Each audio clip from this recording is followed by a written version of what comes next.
Okay, let's really get into the stomach, from its basic blueprint all the way to the bedside. It's way more than just a food bag. It's a reservoir, a mixer, and a chemical digester all in one. So here's our game plan. We'll go from basic science right into those crucial clinical calls. All right, Section 1, the stomach's blueprint. You gotta know the design before you can fix it, right? So, check out its geography. From the cardia to the pylorus, every single zone has a specific job. Now this is really unique. It has 3 muscle layers that power that incredible mechanical churn. Think of its supply lines. The celiac trunk is the fuel pipe, and the vagus nerve is command central. And inside, it's basically a little chemistry set. Specialized cells are making everything from acid to mucus. Okay, Section 2. So what happens when this perfect system fails? Let's get into the common pathologies. You're going to see these big 3 a lot: gastritis, peptic ulcer disease, and of course, cancer.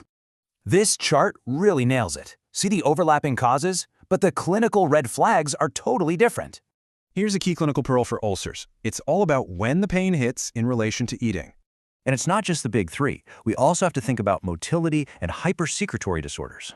So how do we figure all this out? Let's open up our diagnostic toolkit and see what we've got. This is our roadmap. Simple H. pylori, breath test. But if you see alarm bells, it's time for an endoscopy.